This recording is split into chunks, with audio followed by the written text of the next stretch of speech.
Right ఇక బులెటిన్లో breaking news చూస్తున్నాం. ఈ నెల 31న టీటీడీ పాలక మండలి అత్యవసర సమావేశం జరపనుంది. ఫిబ్రవరి 4న రథసప్తమి నేపథ్యంలో ఏర్పాట్లపై సమీక్ష చేయనున్నారు. రథసప్తమి నాడు శ్రీవారు 7 వాహనాలపై భక్తులకు దర్శనమివ్వబోతున్నారు. జనవరి 8న జరిగిన తొక్కిసలాటను దృష్టిలో ఉంచుకుని అధికారులు పటిష్టమైన భద్రతా ఏర్పాట్లను పూర్తి చేస్తున్నారు. ఇప్పటికే ఫిబ్రవరి 3 నుండి 5 వరకు స్లాటెడ్ సర్వదర్శనం టోకెన్లను రద్దు చేస్తున్నట్లు టీటీడీ తెలిపింది. ఫిబ్రవరి 4న పలు ఆర్జిత సేవలు, సిఫారసు లేఖలపై వీఐపీ బ్రేక్ దర్శనాలు, అన్ని ప్రివిలేజ్ దర్శనాలను టీటీడీ రద్దు చేస్తుంది.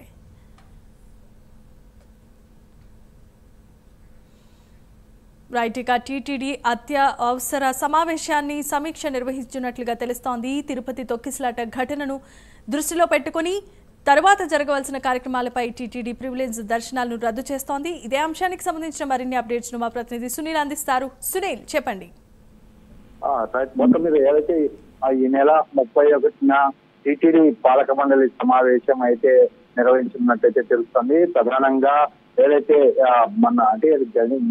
జనవరి 8వ తేదీ జరిగినటువంటి తొక్కిసలాట ఘటన ప్రధానంగా ఈ చర్చకు రానున్నట్టయితే తెలుస్తుంది. గతంలో ఏదైతే ఈ తొక్కిసలాట ఘటనకు సంబంధించి కూడా అత్యవసర 10వ తేదీ సమావేశం నిర్వహించినప్పటికీ ఈసారి మాత్రం పూర్తి స్థాయిలో బోర్డు సమావేశం నిర్వహించబోతున్నారు. ప్రధానంగా ఈ చర్యకు సంబంధించి అంటే ప్రత్యేకంగా ఇప్పటికే రాష్ట్ర ప్రభుత్వం ఒక అధికారిని సైతం నియమించిన పరిస్థితి ఉంది. ఎందుకంటే తొక్కిసలాట ఘటనకు సంబంధించి పూర్తి స్థాయి విచారణ జరపాలంటూ ఇప్పటికే ఒక అధికారిని నియమించిన పరిస్థితి ఉంది. జ్యుడిషియల్ స్థాయి అధికారితో ఏదైతే పూర్తి స్థాయిలో విచారణ జరపాలని చెప్పేసి ఇప్పటికే తెలిసిన పరిస్థితి ఉంది. మరోవైపు చూసుకున్నట్టయితే ఫిబ్రవరి 4వ తేదీ ప్రధానంగా రథసప్తమి వేడుకలు జరగనున్నాయి. రథసప్తం అంటే ఒక మినీ బ్రహ్మోత్సవంగా పిలుస్తారు. అటువంటి మినీ బ్రహ్మోత్సవాన్ని తిలకించేందుకు సుమారు 2 నుంచి 3 లక్షల మంది భక్తులు గ్యాలరీలకే చేరుకునే అవకాశం ఉన్న నేపథ్యంలో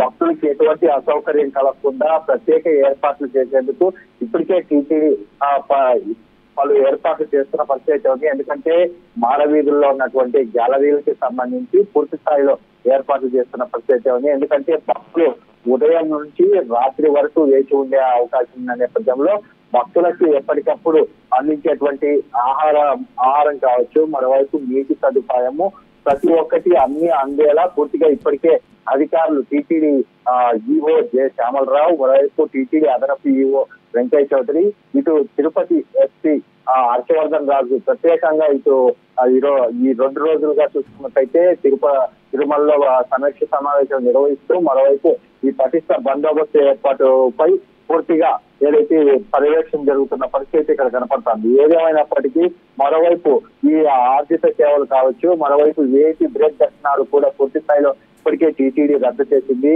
ముఖ్యంగా భక్తులకి ఎటువంటి సౌకర్యాలు కల్పించాలనే దానిపై ప్రధానంగా ఈ సమావేశం అంటే బోర్డు సమావేశంలో చర్చకు రానున్నట్టు తెలుస్తోంది.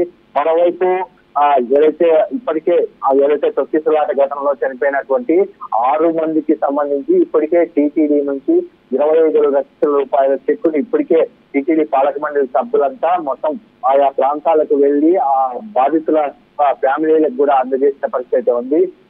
మరోవైపు మరోసారి ఇటువంటి ఘటన పునరావృతం కాకుండా ఎటువంటి చర్యలు తీసుకోబోతున్నారు, ఎలా ముందుకు వెళ్ళబోతుంది అనే దాని మీద ప్రధానంగా చర్చకు వచ్చే అవకాశం ఉన్నట్టు తెలుస్తుంది. ముఖ్యంగా స్వామివారి దర్శనానికి సంబంధించి ఒకవేళ టోకెన్ దర్శనం ఏ విధంగా ఉండాలి, ఒకవేళ టోకెన్ దర్శనాన్ని కొనసాగిస్తారా, లేకపోతే ఈ టోకెన్ దర్శనం పూర్తిగా నిలిపేస్తారా, మళ్ళా సర్వదర్శనం మునుపటిలాగా మళ్ళీ కొనసాగిస్తారా అనే దానిపై ప్రధానంగా చర్చకు రానున్నట్టు తెలుస్తోంది. ముఖ్యంగా భక్తుల భద్రతే ముఖ్యం అని చెప్పేసి మొదటి నుంచి టీటీడీ చెప్తోంది. అందులో ప్రధానంగా ఈసారి ఈ భక్తుల భద్రతకు సంబంధించి ఎటువంటి ఏర్పాట్లు చేస్తున్నారనే దానిపై ప్రధానంగా ఈ చర్చకైతే వచ్చే అవకాశం ఉంది. ఎందుకంటే వైకుంఠ ఏకాదశి తర్వాత మరో కార్యక్రమం ఈ రథసప్తమి కావడంతో ఈ రథసప్తమికి ఎటువంటి ఏర్పాట్లు చేస్తున్నారు, ముఖ్యంగా భక్తులు వచ్చే భారీ